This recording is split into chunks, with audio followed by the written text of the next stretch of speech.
covering news where you live. This is 5 News at noon. Well, thank you so much for joining us today for your 5 News at Noon. I'm Morgan Wrigley here with meteorologist Stephen Elmore. We are excited for this weekend. Yeah, this weekend gonna be a little bit of a change. We're still gonna see plenty of sunshine, right? It's gonna be a little bit cooler. We got that cold front coming in tonight, but until then, today we got warmer weather. We got plenty of sunshine, but man, is it windy out there?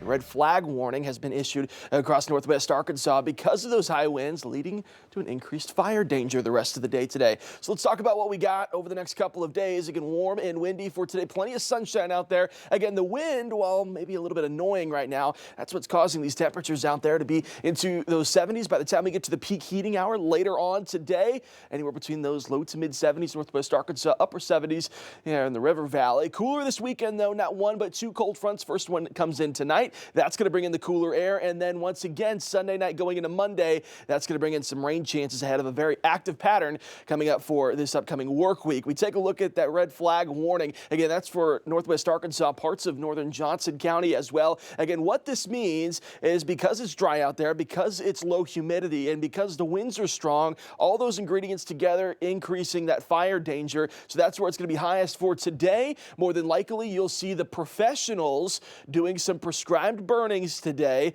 Again, professionals is the key word there. Advised for people who are not professionals to be burning today. That's not advised with these high winds. Those winds out there right now, on those sustained winds, 15 to 20 miles per hour, wind gusts near 30 miles per hour. So that's why we have that increased fire danger for northwest Arkansas. Here's a look at your weekend forecast. Again, cooler after that cold front pushes through tonight. This weekend, though, still overall pretty good into those low 60s. Lots of sunshine. Again, increasing cloud coverage going into Sunday because rain chances coming Sunday night into Monday morning. And then we have some storms to talk about for Tuesday. We'll talk about this coming up in just a bit. Well, continuing coverage in the fight against the 3,000-bed prison in Franklin County, the Joint Budget Committee rejected a proposal to draft a $330 million appropriations bill for it this week. That was after Department of Corrections representatives failed to answer questions about the project's total dollar amount. Gravel and Grit was formed to oppose the prison. They hosted State Senator Brian King of Green Forest in Fayetteville to share what he thinks is a better solution for jail overcrowding. King has been outspoken against the prison and has filed legislation to expand county jails rather than building a new prison. Sarah Moore, executive director for Arkansas's Justice Reform Coalition, is not in favor of the prison or the jail expansion.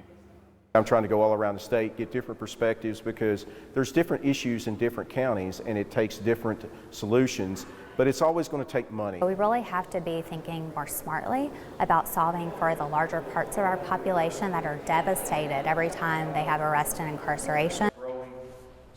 Department of Corrections representatives noted that $75 million had already been allocated for the project under former Governor Asa Hutchinson.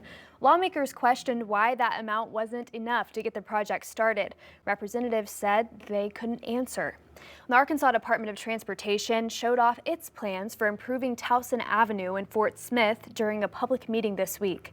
The meeting last night was to gather input from residents and answer questions. The project will add sidewalks to a 4-mile stretch from Garrison to South Zero. Dave Parker with RDOT says one of the biggest parts will be improving drainage to keep Towson from flooding during heavy rain.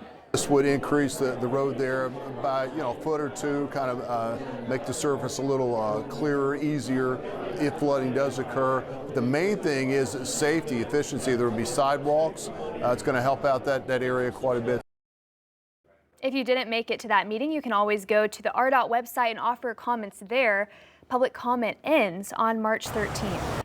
And hundreds of people are in custody today following a massive operation across the state targeting suspected drug criminals and illegal immigrants. These arrests come a little more than a month after President Donald Trump's push to crack down on illegal immigration. Brooke Buckner breaks down the major bust.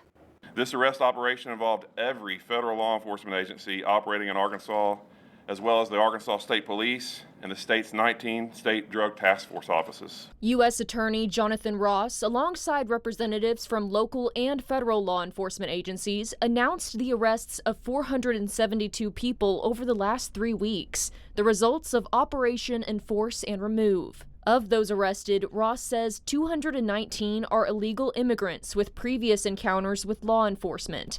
The other 253 are suspected of committing drug crimes. Also, the seizure of nearly 15,000 pounds of illegal drugs worth millions of dollars, to include fentanyl pills, fentanyl powder, methamphetamine, cocaine, marijuana, and 43 guns. He says the illegal immigrants arrested in Arkansas are from 23 different countries, with convictions ranging from battery to sexual assault against a minor.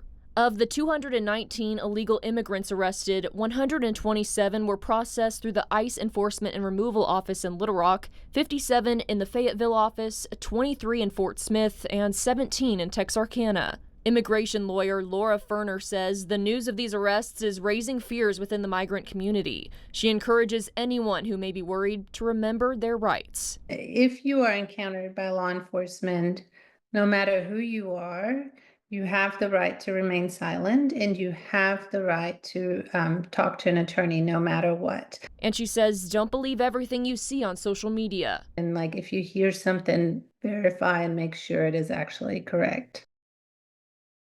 Well, since January 21st, when the president issued executive orders to prioritize enforcement of immigration laws, 375 illegal immigrants have been arrested in the state. And a bill that would allow the state of Arkansas to use nitrogen gas as a method of execution has advanced through a House committee. Right now, the state only uses lethal injection to execute inmates. Bill sponsors say the change is needed because of the very limited access to lethal injection drugs. But those opposed to the new alternative say there's too much room for error. I think you can support the death penalty and still realize that the implementation of this new option would have problems because it's somewhat experimental in nature. There's a potential for botched executions. It's never easy to take that level of freedom away from anyone.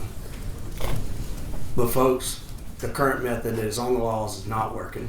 We can't receive the drugs. We can't get them, can't buy them, can't force them to sell them to us.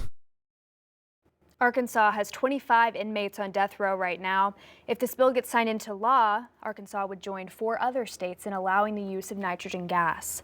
And President Trump and Ukraine's President Volodymyr Zelenskyy are meeting face-to-face at the White House today following their public feud last week. At issue, ending Russia's war on Ukraine and a rare earth minerals deal between the U.S. and the war-torn country. Natalie Brand has a look at why the U.S. wants the agreement. President Trump, you have a message for Vladimir. Ukrainian President Volodymyr Zelenskyy arrived at the White House Friday, facing pressure from President Trump as the administration tries to make a deal to end the war between Russia and Ukraine. It comes a week after Trump blamed Ukraine for a prolonged war and even called Zelenskyy a dictator. He walked back that comment Thursday. Did I say that? I can't believe I said that. President Trump has expressed optimism he can strike a deal. Ukraine is pushing for U.S. security guarantees to protect its sovereignty. We're going to certainly try and get as much as we can back. But on the NATO, it's just not, that's not going to happen.